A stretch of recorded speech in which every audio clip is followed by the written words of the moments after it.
जय हिंद दोस्तों, कैसे हैं आप लोग और कैसी चल रही है आपकी स्टडी। दोस्तों, यदि आप भी क्लास 12 हिंदी का पेपर देने वाले हैं या क्लास 10वीं का हिंदी का पेपर देने वाले हैं, अर्थात आप हिंदी का पेपर देने वाले हैं और यदि अभी तक आपने हिंदी में कुछ नहीं पढ़ा है, कुछ नहीं याद किया है, तो आपने सही वीडियो पर क्लिक किया है। अब आप कहोगे सर क्यों? क्योंकि भैया देखिए, आज की इस वीडियो में मैं बात करने वाला हूं हिंदी में पास होने के ट्रिक पर। आज की वीडियो यदि आप पूरा देख लेते हो तो मैं गारंटी देता हूं, यदि अभी तक आपने कुछ भी नहीं पढ़ा है, कुछ याद नहीं है, तो कोई टेंशन की बात नहीं है। 100% की गारंटी से आप बढ़िया से पास ही नहीं, बढ़िया से बढ़िया नंबर लेके आओगे, ये मेरी पूरी गारंटी है। देखिए, मैं पेपर भी लिखा हूं, ये 2024 का पेपर है, क्योंकि 2025 का पेपर मिलेगा नहीं, क्योंकि हुआ नहीं है। तो मेरे पास 2024 का पेपर भी है, कॉपी भी है। मैं खुद ट्रिक से करके आपको दिखाने वाला हूं, मतलब समझे टोटल मिला के। तो मैं आज की इस वीडियो में यह बताऊंगा कि यदि अभी तक आपने 0% भी तैयारी नहीं की है, तो आप अपने हिंदी का पेपर कैसे हैंडल करोगे, कैसे बढ़िया से बढ़िया परसेंटेज फोड़ोगे। ठीक है ना? तो चलिए वीडियो को शुरू करते हैं। देखिए, वीडियो को शुरू करने से पहले यदि अभी तक आपने वीडियो को लाइक नहीं किया तो लाइक जरूर कर दो, उससे मुझे हौसला बढ़ता है और जैसे जैसे हौसला बढ़ेगा वैसे वैसे आपको इंपॉर्टेंट और बढ़िया से बढ़िया वीडियो में दे पाऊंगा। ठीक है ना? देखिए, चैनल को सब्सक्राइब जरूर कर लीजिए मेरे भाई, क्योंकि चैनल को सब्सक्राइब करना जरूरी है। इसलिए क्योंकि भैया देखिए, जैसे आप सब्सक्राइब किए रहेंगे, बेल आइकन दबाए रहेंगे, जैसे मैं वीडियो अपलोड करूंगा उसका नोटिफिकेशन आपके तक पहुंच जाएगा। तो चैनल को जरूर सब्सक्राइब करो और भैया इस नाते भी तो कर दो कि हमारा फैमिली बढ़े। कम से कम घर में 4-5 फोन है तो सभी से कर दो यार, क्या जा रहा है तुम्हारा? तुमसे तो कोई चार्ज लगता ही नहीं सब्सक्राइब करने में, पैसा लगता है क्या? नहीं लगता है तो भैया कर दो ना यार, करो, क्या जा रहा है? ठीक है ना? चलिए शुरू करते हैं। देखिए, सबसे पहले तो देखिए, आपके पेपर में ऐसे एमसीक्यू पूछा जाएगा। अब एमसीक्यू का ट्रिक मैं बताऊंगा, ऐसे तो इसका ट्रिक ना होता है, इसको अपने लक के आधार पर किया जाता है, लेकिन इसका ट्रिक मैं बताऊंगा, लास्ट में बताऊंगा, तो उसका टेंशन आप मत लीजिए। लास्ट में ट्रिक बताऊंगा ये सब एमसीक्यू का। हम डायरेक्ट आते हैं गद्यांश पर। देखिए, क्लास 10वीं और क्लास 12वीं दोनों के पेपर में गद्यांश पूछा जाता है, दोनों के पेपर में पूछा जाता है गद्यांश। बोलता है कि दिए गए गद्यांश पर आधारित निम्नलिखित प्रश्नों का उत्तर दीजिए। हाँ, ये जो पेपर है क्लास 12 का पेपर है, तो टेंशन मत लीजिए आप, ये मत सोचिए कि सिर्फ क्लास 12 के लिए की है, ये दोनों क्लासों के लिए। ठीक है ना? ध्यान दीजिए, लिखा गया कि निम्नलिखित गद्यांशों को आधारित निम्नलिखित प्रश्नों का उत्तर दीजिए। मैं आपको बता दूं कि आपके पेपर में, एक मिनट, मुझे एक पेज चाहिए, तो मैं एक पेज ले लेता हूं, उसके बाद मैं आपको बताता हूं। ठीक है ना? ध्यान दीजिए, आपके पेपर में 2 गद्यांश दिया जाता है, उसमें से एक गद्यांश को हल करना होता है और एक गद्यांश के नीचे 5 क्वेश्चन होते हैं। देखो गिन लो, ये गद्यांश है ना, 5 क्वेश्चन है ना भाई, 5 क्वेश्चन होते हैं। कितने? 5 क्वेश्चन। एक क्वेश्चन 2 नंबर का होता है, टोटल गद्यांश 10 नंबर के आते हैं। ये क्लास 12 वालों में है। ठीक है ना? अब आप समझिए, क्लास 10 में तो मैं खासकर तो क्लास 12 वालों को हैंडल कराता हूं, तो क्लास 12 को मैं ज्यादा देखता हूं, तो क्लास 10 वालों समझ जाओ कैसे आपको गद्यांश करना है। ठीक, तो 5 क्वेश्चन दिए जाते हैं, 2 नंबर के, टोटल 10 नंबर के क्वेश्चन आते हैं। अब इस 5 में 2 क्वेश्चन ऐसे होते हैं ना जिनको आपको याद करके जाना होता है। देखो, 2 ऐसा इसमें क्वेश्चन है, 5 में से 2 ऐसे क्वेश्चन है जिसे आप ट्रिक से करोगे, मैं अभी उसका ट्रिक बताऊंगा, और 3 ऐसे क्वेश्चन है ना जिसका आंसर आपको इसी गद्यांश से मिल जाएगा। जैसे ये देखो क्वेश्चन है ना, जन का प्रवाह किस तरह होता है, तो जन का प्रवाह अनंत होता है, आंसर मिल गया ना गद्यांश में। ये देखो क्वेश्चन, सूर्य की रश्मियों का क्या प्रभाव पड़ता है, तो देखो यहां पर सूर्य की रश्मियों नित्य प्रातः काल भुवन के अमृत से भर देती हैं। फिर अगला क्वेश्चन देखो, यहां पर आगे क्वेश्चन है, राष्ट्रीय जन के किसके साथ तादमत स्थापित किया है, तो शस्त्रों वर्षों से भूमि के साथ राष्ट्रीय जन ने तादमत प्राप्त किया है। आंसर मिल गया। तो मैं बोल रहा हूं ना कि 3 क्वेश्चन का आंसर आपको गद्यांश में मिल जाएगा, 2 क्वेश्चनों का आपका ट्रिक अपनाना पड़ेगा। वो 2 क्वेश्चन कौन कौन से, वो भी जान लीजिए। पहला क्वेश्चन है कि पाठ का शीर्षक एवं लेखक का नाम लिखिए, अर्थात संदर्भ लिखने के लिए बोला जाता है। दूसरा क्वेश्चन, रेखा के तरंज की व्याख्या करने के लिए इन 2 क्वेश्चनों पर आपको ट्रिक आजमाना पड़ेगा और ये 3 क्वेश्चनों का आंसर आपको आसानी पूर्वक मिल ही जाएगा। तो कैसे ट्रिक अपनाना है, चलिए देख लीजिए। सबसे पहले तो आपको हेडिंग डाल देना है प्रश्नोत्तर संख्या 3, क्योंकि 3 में आएगा तो मैंने डाल दिया। अब आप कौन सा गद्यांश कर रहे हो वो भी बताना जरूरी है। तो गद्यांश के शुरू के 2 शब्द और लास्ट के 2 शब्द ये उतार दो। तो मैंने शुरू के 2 शब्द उतार दिए, जन का, बीच में डॉट डॉट करके, और लास्ट के निर्माण इतना यहां से उतार दिया, निर्माण होता है, जिससे टीचर को पता चले कि हाँ भैया इस गद्यांश को मैं हल कर रहा हूं। ठीक है ना? क्योंकि 2 गद्यांश आते हैं, वो कंफ्यूज ना हो इसलिए। अब मैं बताता हूं कि संदर्भ और रेखा के तरंज की व्याख्या का ट्रिक क्या है। आपको संदर्भ में ये वाला पूरा याद कर लेना है और कोई भी गद्यांश आ जाए, कोई भी गद्यांश आ जाए, आपको यही बस लिख कर आना है, बस ये वाला लिख कर आ जाना, 2 नंबर आराम से मिल जाएगा संदर्भ का। प्रस्तुत गद्यांश हमारे हिंदी पाठ्य पुस्तक के गदखंड में उपस्थित राष्ट्र के स्वरूप नामक पाठ से लिया गया है, जिसके रचयिता वासुदेव शरण अग्रवाल हैं। अब आप कहोगे सर ये जो गद्यांश है ये राष्ट्र के स्वरूप चैप्टर से लिया गया है, इसलिए ना आपने लिखा। क्या और कोई गद्यांश आएगा तो क्या हम इसी को लिखेंगे और वासुदेव शरण अग्रवाल को ही लिखेंगे? तो नहीं। यदि आपको पता चल जा रहा है कि वो गद्यांश किस चैप्टर से लिया गया है तो लिख दो, और नहीं पता चल रहा है तो हाँ यही लिखकर आ जाना, राष्ट्र का स्वरूप ही लिख के आ जाना, वासुदेव शरण अग्रवाल को ही लिखकर आ जाना। भैया खाली छोड़ के आओगे तो नंबर तो मिलेगा नहीं, लेकिन कुछ करके आओगे तो गारंटी के साथ आपको कुछ ना कुछ नंबर मिलेगा। ठीक है ना? तो बात ध्यान में रखो और करने की कोशिश करो। बात करते हैं कि रेखा के तरंश की व्याख्या का ट्रिक क्या है। अब ध्यान दीजिएगा, रेखा के तरंश की व्याख्या का ट्रिक क्या है वो ध्यान दीजिएगा। ये तो बहुत आसान ट्रिक है। सबसे पहले तो आपको ऐसे ही हेडिंग डाल देना है, रेखा के तरंश की व्याख्या। शुरू में 4 ये शब्द लिखना जरूरी है। शुरू में 4 ये शब्द जरूर लिखिएगा कि लेखक कहता है कि, ये 4 शब्द जरूर लिख लीजिएगा कि लेखक कहता है कि। ये कोई भी गद्यांश हो, रेखा के अंत की कोई भी व्याख्या कीजिए तो आप ये जरूर लिख दीजिए कि लेखक कहता है कि। अब आगे क्या लिखना है, जहां से रेखा खींचा गया हो गद्यांश में वहां से उठाइए। देखिए यहां से यहां तक खींचा गया ना, तो यहां से उठाइए और कम से कम 2-3 लाइन तक यहां तक क्या कर दीजिए, उतार दीजिए। इसके आगे देखिए मैंने उतार दिया, जन का प्रवाह अनंत होता है, तो मैंने लिख दिया जन का प्रवाह अनंत होता है। शस्त्रों वस्त्रों से भूमि के साथ, शस्त्रों वस्त्रों से भूमि के साथ, ऐसे डॉट डॉट मैंने किया है कि आप आगे तक लिख दीजिएगा। कम से कम आधा पेज ना भी तो 5-6 लाइन कम से कम लिख दीजिएगा। तो रेखा के तरंश की व्याख्या करने का ये सबसे आसान ट्रिक है ये। अब ये करके तो आ ही जाओगे ना, और बचे जो और 2-3 क्वेश्चन वो आप तो आंसर इसी में से ढूंढ लोगे। तो भैया गद्यांश का काम क्या हो गया, खत्म। अब आप करो चलो सर अब हम गद्यांश कर लेंगे, लेकिन अब ये जो पद्यांश आता है कि दिए गए पद्यांश पर आधारित निम्नलिखित प्रश्नों का उत्तर दीजिए, इसे कैसे करेंगे पहले इसके बारे में समझ लो। पद्यांश भी 2 आता है, एक करना होता है, उसके नीचे भी 5 क्वेश्चन होता है, 2 नंबर का होता है और 10 नंबर का, ये टोटल क्वेश्चन यानी कि पद्यांश 10 नंबर का आता है। इसमें भी 2 क्वेश्चनों में ट्रिक अप्लाई होता है और 3 क्वेश्चनों का आंसर आपको पद्यांश में ही मिल जाता है। चलिए तो अब बात करते हैं कि जो 2 क्वेश्चन है वही 2 क्वेश्चन है। संदर्भ वाला देखो, उपयुक्त पद्यांश का शीर्षक और रचयिता का नाम लिखिए, इस पर ट्रिक अप्लाई होगा। उसके बाद रेखा के तरंश की व्याख्या कीजिए, इस पर ट्रिक अप्लाई होगा। तो इन दोनों को ट्रिक देख लेते हैं। अब देखना क्या है, मैं गद्यांश वाला से ही बता देता हूं। देखो यही चीज आपको, एक मिनट, आपको यही चीज लिख कर आना है पद्यांश में भी। पद्यांश में भी यही लिखना है, बस गद्यांश की जगह पर पद्यांश कर देना, गद के जगह पर पद कर देना, यहां पर पद्यांश कर देना, मैं लिख भी देता हूं। ठीक, यहां पर गद के जगह पर पद कर देना, क्या कर देना, पद, कब, जब पद्यांश का लिखो तब। ठीक, ऐसे कर देना। और यहां पर कोई और चैप्टर का नाम लिख देना जो पद्यांश से हो, जैसे कि लिख सकती हो पवनदूती का लिख दो। ठीक, और इसके रचयिता कौन है, वासुदेव शरण अग्रवाल के जगह पर अयोध्या सिंह लिख दो। तो ऐसे आपको करके आना है, यही छाप के आना है। बस गद्यांश की जगह पद्यांश लिख देना, गद की जगह पद लिख देना, राष्ट्र के स्वरूप की जगह पर पवनदूती का लिख देना, वासुदेव शरण अग्रवाल की जगह पर आप अयोध्या सिंह उपाध्याय लिख देना।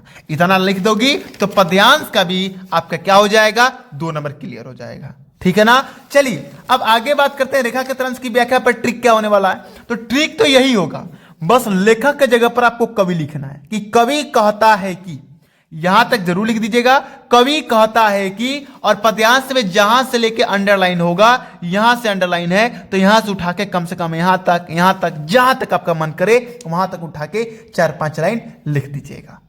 यह है रेखा के तरंश की व्याख्या करने का ट्रिक। तो मैंने आपको गद्यांश का भी ट्रिक बता दिया, पद्यांश का भी ट्रिक बता दिया, समझ में आया। अब बात करते हैं कि बहुत बच्चे ऐसे कहते हैं कि सर इसमें ये जो 3 क्वेश्चन आप बोल रहे हो कि पद्यांश से मिल जाता है, तो कभी कभी नहीं मिलता है, तो क्या करेंगे। तो कुछ नहीं करना है, जैसे 2 नंबर का आंसर लिखना है, यहां पर दूसरा हेडिंग डालो, दूसरा उत्तर लिखो, और नहीं मिल रहा है ना आंसर, तो भैया पद्यांश में आओ, कोई भी 2 लाइन यहां से उठा के कोई भी 2 लाइन यहां पर लिख दो, कोई भी 2 लाइन उठाओ और यहां पर लिख दो।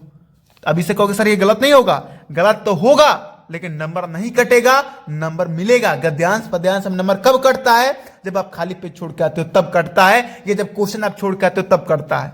यदि आप खुद से कोशिश करके लिखते हो ना तो नंबर नहीं कटता है। इस बात को याद रखो मेरी भाई, क्योंकि हम भी पढ़ा रहे हैं और चैनल भी पुराना बहुत है, 3 साल से पढ़ा रहा हूं मैं, तो ये मेरी बात पर विश्वास रखो। ठीक, तो पद्यांश भी कर लोगे, गद्यांश भी कर लोगे। अब आगे बात करते हैं, आगे आता है जीवन परिचय यानी कि साहित्यिक परिचय। काफी बच्चे साहित्यिक परिचय तैयार नहीं कर पाते हैं, या जो तैयार करके जाते हैं वो आता ही नहीं है। जैसे मान जो हजारी प्रसाद द्विवेदी का तैयार कर गए और सुखदेव शरण अग्रवाल का तैयार करके गए लेकिन नहीं फंसा, तो आप क्या करेंगे, तब आप कैसे हैंडल करेंगे? तो अब हम बताते हैं आप कैसे हैंडल करेंगे, ठीक है ना। चलिए देख लेते हैं। तो देखिए कैसे हैंडल करना है। सबसे पहले तो प्रश्नोत्तर संख्या 5वां का क है, तो आप हेडिंग डाल दीजिए प्रश्नोत्तर संख्या 5वां का क। अब आप जिसका लिख रहे हैं उसको हेडिंग डाल दीजिए। जैसे हजारी प्रसाद द्विवेदी का लिख रहा हूं मैं, तो हजारी प्रसाद द्विवेदी मैंने हेडिंग डाल दिया, दोनों तरफ स्टार बना दिया। अब आपको ध्यान दीजिए, आप यहां पर कोई भी हेडिंग डाल दिए। अब यहां पर आपको ये 5 हेडिंग डालना है, पूरा नाम, जन्म, जन्म स्थान, मृत्यु, रचनाएं, ठीक। अब यहां पर क्या कीजिए कि जो लेखक का नाम है वो पूरा नाम लिख दीजिए, उनका जन्म लिख दीजिए, जन्म स्थान लिख दीजिए, पिता का नाम लिख दीजिए, मृत्यु लिख दीजिए और रचनाएं लिख दीजिए। अब आप कहोगे सर यदि हमें याद ना हो तो क्या करेंगे? तो भैया एक काम तो कर सकते हो ना, अभी तुरंत ये वीडियो देखने के बाद महत्वपूर्ण जीवन परिचय देख लो कि लेखक का महत्वपूर्ण जीवन परिचय क्या है। तो लेखक का मैं बता देता हूं, आप तैयार कर लो। वासुदेव शरण अग्रवाल का और हजारी प्रसाद द्विवेदी का। कवि का बता दूं तो कवि का जयशंकर प्रसाद का, महादेवी वर्मा का, और एक और तैयार कर लीजिए सुमित्रानंद पंत का। अब आप कहोगे सर सबका जीवन परिचय तैयार करे? नहीं नहीं, सबका साहित्यिक परिचय जीवन परिचय तैयार करने की जरूरत नहीं है। बस इतना इतना तैयार कर लो सबका, बस इतना इतना तैयार कर लो कि उनका पूरा नाम क्या है, उनका जन्म कब है, उनका जन्म स्थान कहां है, पिता का नाम क्या है, मृत्यु क्या है, रचनाएं क्या है। रचना भी बस 2, ज्यादा नहीं। इतना तो याद कर ही सकते हो 5 लोगों का। ये पहला नंबर का इतना याद करना है, ऐसे ही 5 याद करना है। भैया 10 नंबर खाती तो कर सकते हो ना, जल्दी जल्दी याद हो जाएगा। अभी लिख कर रख लो, सेंटर के बाहर भी वो आप देखते रहे ना उसको, ठीक। अब पेपर में कैसे करना है वो ध्यान दो। ऐसे हेडिंग डाल देना, लेखक या कवि का नाम यहां पर हेडिंग डाल देना, फिर ऐसे हेडिंग डाल के जो जो मैंने यहां पर याद करवाई वो इसी प्रकार वहां पर लिख देना। क्योंकि इतना लिखेंगे नंबर मिल जाएगा। नहीं रे भाई, आगे की लाइन छोड़ के हेडिंग डालिएगा जीवन परिचय। अब आपको सर जीवन परिचय तो आपने याद नहीं करवाया, आप तो बस इतना बोलो याद करने के लिए। जीवन परिचय कहां से लिखेंगे? बहुत आसान है, कैसे लिखेंगे ध्यान दो। अब यहां पर जीवन परिचय हेडिंग डाल के यहां पर क्या लिखना है वो आप थोड़ा ध्यान से समझिएगा। एकदम आसान ट्रिक, एकदम आसान ट्रिक। आप ये जो याद किए हो ना, इसी से जीवन परिचय बनाओगे। कैसे? ध्यान दो, मैं कैसे बना रहा हूं उस बातों पर ध्यान देना। मैं यहां से बनाऊंगा। आचार्य हजारी प्रसाद द्विवेदी का जन्म 19 अगस्त 1907 ईस्वी में हुआ था, ठीक। इनका जन्म स्थान बलिया उत्तर प्रदेश माना जाता है। इनके पिता का नाम अनमोल द्विवेदी था और इन महान व्यक्ति की मृत्यु 19 मई 1779 में हो गई थी। अतः इनकी महत्वपूर्ण रचनाएं अशोक का फूल, बाणभट्ट की आत्मकथा है। नहीं लिख लोगे क्या? अपने से लिख लोगे ना? लिख लेना चाहिए। इतना तो बना के लिख सकते हो कि आचार्य हजारी प्रसाद द्विवेदी का जन्म 19 अगस्त 1907 में हुआ था। इनका जन्म स्थान बलिया उत्तर प्रदेश माना जाता है। इनका पिता का नाम अनमोल द्विवेदी था। अतः इस महान व्यक्ति की मृत्यु 19 मई 1779 की हुई थी और इनकी रचनाएं अशोक का फूल, बाणभट्ट की आत्मकथा माना जाता है। इसमें यहां पर लिख देना, इसी से बना के। इतना तो बना के लिख सकते हो ना मेरे भाई, लिख देना। अब आगे हेडिंग डाल देना महत्वपूर्ण रचनाएं, और जो 2 याद किए हो महत्वपूर्ण रचनाएं वो यहीं पर वो लिख देना। हो जाएगा इतना, ये मैं गारंटी देता हूं। इतना करके आओगे 10 के 10 नंबर लेके आओगे, ये मेरी पूरी की पूरी गारंटी है आपसे मेरे भाई, पूरी की पूरी गारंटी, ठीक। चलिए, तो अब यहां पर हम बात करें तो यहां पर जीवन परिचय की बात कर लिए, लेखक और कवि दोनों को ऐसा ही करना है। अब आगे बात करते हैं हम, आगे क्या है। अब आगे है यहां पर ये जो जिसका ट्रिक है मैं उसी का बता रहा हूं। हर टॉपिक का ट्रिक ना होता है, और मैं उतना बता दूंगा जितना आप करके आओगे तो बढ़िया से पास हो जाओगे, बढ़िया नंबर आएगा, वो टेंशन ना लो। मैं जो करा रहा हूं बस वही करके आपको पेपर में आ जाना है, आप आराम से बढ़िया नंबर से निकाल लोगे। अब 8 का क नंबर में क्वेश्चन दिया जाता है कि दिए गए संस्कृत गद्यांशों में से किसी एक संदर्भ हिंदी में अनुवाद कीजिए। संस्कृत का गद्यांश 2 आता है, उसमें से एक करना होता है, ठीक। ये भी समझा देता हूं, ये भी समझा देता हूं, ये भी समझा देता हूं। संस्कृत का 2 गद्यांश आता है, एक गद्यांश को हल करना होता है। हल में क्या करना होता है? इसका संदर्भ लिखना होता है और हिंदी में अनुवाद करना होता है, ठीक। संदर्भ लिखने का 2 नंबर मिलता है, अनुवाद करने का 5 नंबर, टोटल 7 नंबर का आता है। कैसे करना है इसको भी देख लेते हैं, ठीक। और एक बात और समझ लीजिए, संस्कृत का गद्यांश भी आता है और संस्कृत का पद्यांश भी आता है। देखो बोला है ना, दिए गए श्लोकों में से किसी एक श्लोक का संदर्भ हिंदी में अनुवाद कीजिए। श्लोक कोई संस्कृत का पद्यांश बोलते हैं, संस्कृत के पद्यांश कोई श्लोक बोलते हैं। 2 पद्यांश दिया जाता है, देखो 1 2 अथवा करके, एक को हल करना होता है। हल में क्या करना होता है? संदर्भ लिखना होता है और अनुवाद करना होता है। और इसका भी 2 नंबर, अनुवाद का 3 नंबर, टोटल 5 नंबर का 7 नंबर का ये भी आता है। संदर्भ का 2 नंबर और अनुवाद का 5 नंबर, टोटल ये भी 7 नंबर का आता है। गद्यांश भी 7 नंबर का, पद्यांश भी 7 नंबर का। चलिए दोनों का ट्रिक देख लेते हैं कि गद्यांश को भी हल कैसे करेंगे और पद्यांश को भी हल कैसे करेंगे, ठीक है ना। चलिए देख लेते हैं। देखिए सबसे पहले तो आप देख लीजिए कौन सा क्वेश्चन है, तो 8वां का क है। तो हेडिंग डालिए प्रश्नोत्तर संख्या 8वां का क। अब आपको कैसे संदर्भ लिखना है, अनुवाद कैसे करना है वो ध्यान दीजिए।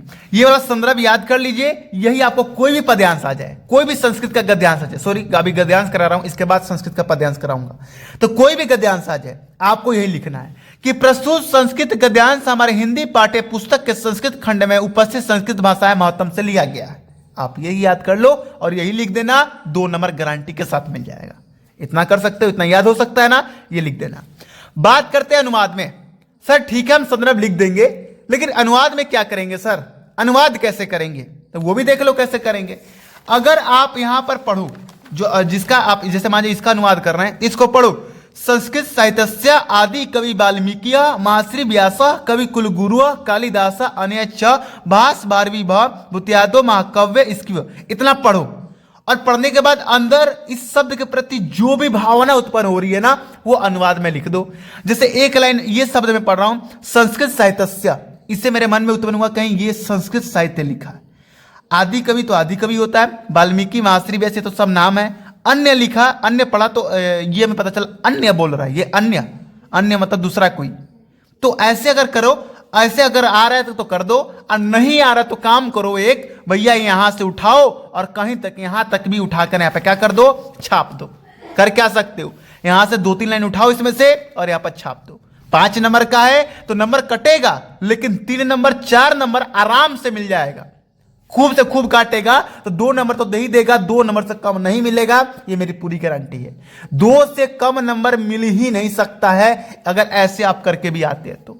समझ गए मेरी बात। तो अब आप गद्यांश कर लोगे संस्कृत का, ये 7 नंबर ले लोगे। चलिए अब बात करते हैं हम डायरेक्ट संस्कृत के श्लोक यानी कि संस्कृत के पद्यांश पर। इसे कैसे करना है, तो संदर्भ तो आप यही लिखोगे, एकदम सेम यही होगा, बस यहां पर गद्यांश की जगह पर पद्यांश कर देना, पद्यांश कर देना या श्लोक कर देना, दोनों में से जो आपको अच्छा लगे वो कर सकते हो। ठीक, यहां पर संस्कृत खंड सब यही रहेगा। और यहां पर ये जो चैप्टर का नाम है संस्कृत भाषा महत्व, इसके जगह पर आप जीमूत वाहन कर देना। क्या कर देना, जीमूत वाहन। अगर पद्यांश का लिखोगे, श्लोक का लिखोगे तो यहां पर श्लोक कर देना, पद्यांश कर देना, और यहां पर संस्कृत भाषा महत्व की जगह पर क्या कर देना, जीमूत वाहन कर देना। इतना अगर कर दोगे तो पद्यांश का भी 2 नंबर, संदर्भ का आराम से मिल जाएगा।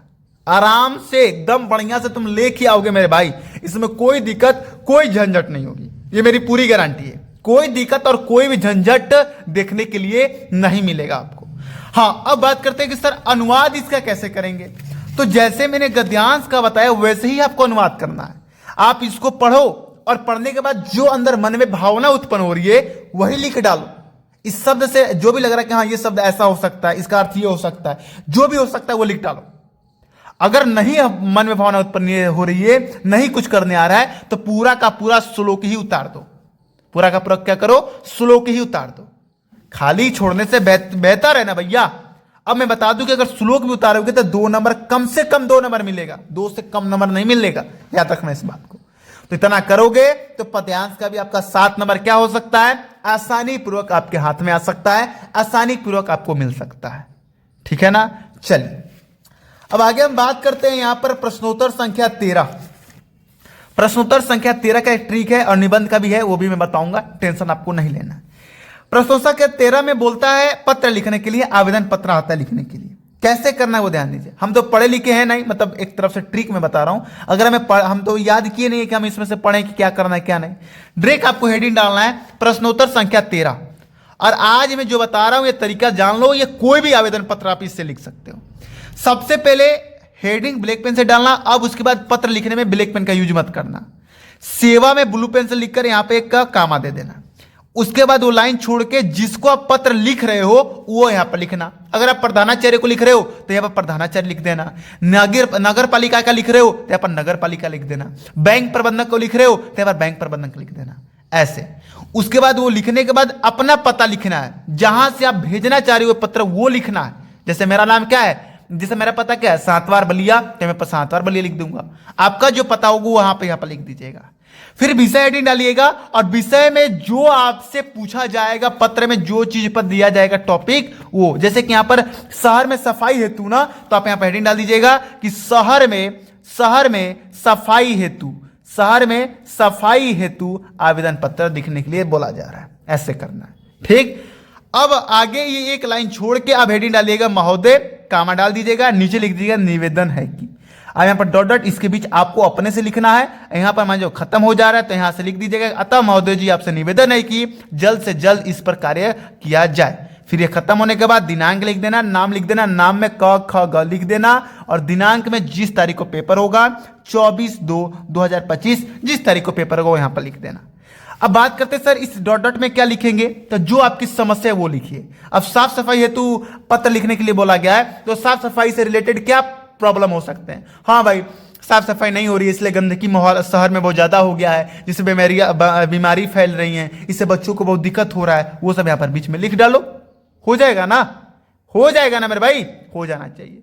और याद रखो कई बच्चे ऐसे ना कि यही सब लिख के आएंगे, नहीं, सेवा में यहाँ पर भैया जिसको पत्र लिख रहे हो, जैसे यहाँ पर प्रधानाचार्य को लिख रहे हो तो यहाँ पर प्रधानाचार्य, यहाँ पर प्रधानाचार्य लिखना, अपना पता यहाँ पर लिखना है सातवार बलिया, ये यही मत लिख के आ जाना, अपना पता ही मत लिख कर आ जाना, या जिसके पत्र लिखना है यही मत लिख कर आ जाना। यहाँ पर लिखना है, जैसे यहाँ पर अधिकारी को लिखना है ना, तो यहाँ पर अधिकारी यहाँ पर लिखना, अधिकारी, अपना पता यहाँ पर डाल देना, विषय यहाँ पर डाल देना, यहाँ पर ये कर लेना। समझ रहे हो मेरी बात? ऐसे आपको पेपर में करके आना है, और करके आओगे तो पूरा का पूरा ये 6 नंबर का आता है, आपको पूरा का पूरा 6 नंबर मिलेगा, ठीक है ना। चलिए बात करते हैं निबंध के ऊपर। निम्नलिखित विषय में से किसी एक विषय पर अपना भाषा शैली में सारगर्भित निबंध लिखिए। 5-6 दिया गया, इसमें से एक कोई निबंध करना है। कैसे, ध्यान दीजिए, मैं आपको कुछ टोटल 5 निबंध इंपॉर्टेंट बता रहा हूं। पर्यावरण प्रदूषण, बेरोजगारी की समस्या, नई शिक्षा नीति, आतंकवाद और जनसंख्या वृद्धि, इन 5 टॉपिक में निबंध तैयार करो। कैसे तैयार करना है, कैसे लिखना है, इसका ट्रिक क्या है, इसके ऊपर मैंने वीडियो ऑलरेडी बना दिया है, उस वीडियो का लिंक डिस्क्रिप्शन में दे दूंगा, नहीं तो आप कमेंट कीजिएगा वहां पर दे दूंगा। यहाँ पर यूट्यूब पर सर्च कर लीजिए निबंध लिखने का ट्रिक बाय देवा सर क्लासेज, आपको आराम से मिल जाएगा, ठीक है ना। तो इस वीडियो को अगर आप वॉच कर लेंगे तो आपका निबंध भी 9 नंबर का बात है, 9 का 9 नंबर क्लियर हो जाएगा, ठीक। उस वीडियो को जरूर देख लीजिएगा। तो आज का वीडियो कैसा लगा, और मैं गारंटी दे रहा हूं कि जो मैं तरीका बता रहा हूं ये करके आओगे तो गारंटी के साथ आप पेपर में तहलका मचा सकते हो, बिना पढ़े लिखे बढ़िया नंबर ला सकते हो, ठीक है ना। तो ये ट्रिक जरूर अपनाइएगा। आज की वीडियो कैसा लगा कमेंट करके बताना है। मिलते हैं नेक्स्ट वीडियो में, जाने की इजाजत दीजिए। जय हिंद, जय भारत।